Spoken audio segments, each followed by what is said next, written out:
Farm technology is a fast-moving and evolving category that some in the ag industry watch with excitement, while others watch with perhaps a sense of confusion. Last week during the Farm Progress Show in Boone, Iowa, SoLeftTech launched a new autonomous filling station for their Solix Ag robot. To talk about the technology, Taylor Wetli with SoLeftTech joins us on the PNW Ag Network hotline. And Taylor, thanks for the time. Can you talk to us about the technology that you rolled out last week in Iowa? SoLeftTech unveiled the pre-launch commercially in 25 of our auto refill station for the Solix autonomous platform. So really what this platform and this new layer added to the platform is given the true ability of the robot Solix in the field to be autonomous. So as we think about true autonomy in the field, a key part of that is the refill process. And what we announced this week is next year at a limited scale, we'll be launching our auto refill station that refills products remotely to the robot. So Taylor, I don't want you to give away any proprietary information and maybe don't go so much into depth that my eyes glaze over, but can you give us an idea of how this technology works? Yeah, so with this solution, and from a lot of our feedback from our farmers and retailers, was the auto refill process needed to be automated. One, because of the labor issues that we're facing, but two, just for optimization of the solution as a whole. So what the auto refill station does is it's solar powered and it's connected to modular 250-gallon totes. And where the hose connection would be, now we have an actuator on there with a camera above that. And what that does is it zeroes in on the back of the robot as it reverses in the field to the home base. And then the actuator will extend that hose to make that connection, at which point product will automatically flow into the system. So able to be refilled automatically by someone monitoring it remotely or even when someone is not there. So a key piece of the technology moving forward for adoption. So what commodities are best suited for this kind of technology? Or maybe the inverse should be asked, what crops do you see this technology not working on?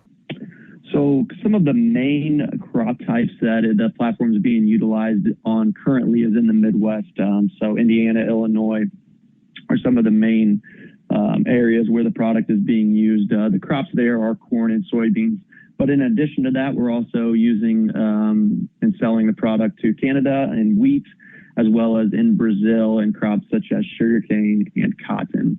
As we look towards the future, this technology really applies to a variety of other crops as well, as we think about, edible soybeans, potatoes, different specialty crops such as, garlic, onions, carrots are all going to be on that roadmap. And there's an opportunity for those in the future. Currently, very focused around corn and soybeans, those row crops. But as we scale and grow into different regions, such as the PNW, we see a lot of opportunity with different types of crops in that area as well.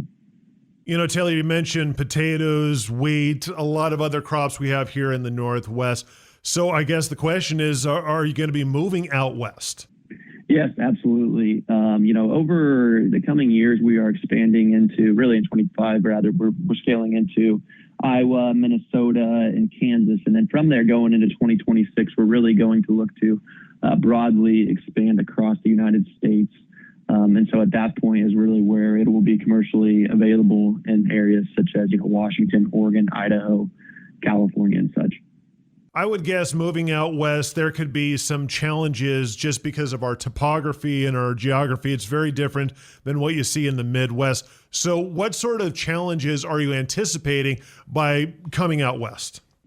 Yeah, there's definitely different challenges as we scale across different regions, as we think about terrain, as well as different crop type with the AI. One piece of the AI is training it on that crop type. So as we get into those regions, the AIs will progress for those crops. But regarding those terrains, I do see some ways that we'll solve that.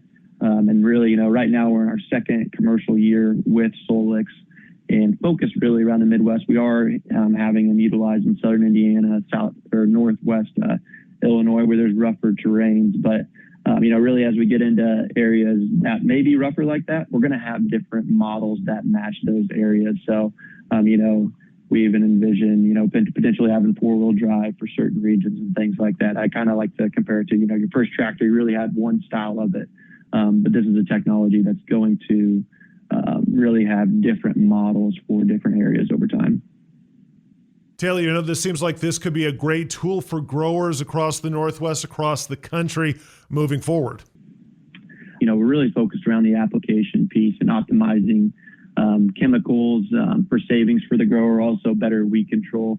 But also while we're going across the field, we're also doing scouting. And so I think that's a very key piece of the platform, understanding the overall crop stage, crop health, emergence, as well as, understanding, disease early or insect identification as well. And so, all of this is based around doing more with less with the goal of ultimately increasing yield. So as we get that scouting data and those reports to the growers, we hope to be able to ultimately increase yield as well with the platform. Taylor Wetli with SoLevTech, thanks for joining us right here on the PNW Ag Network.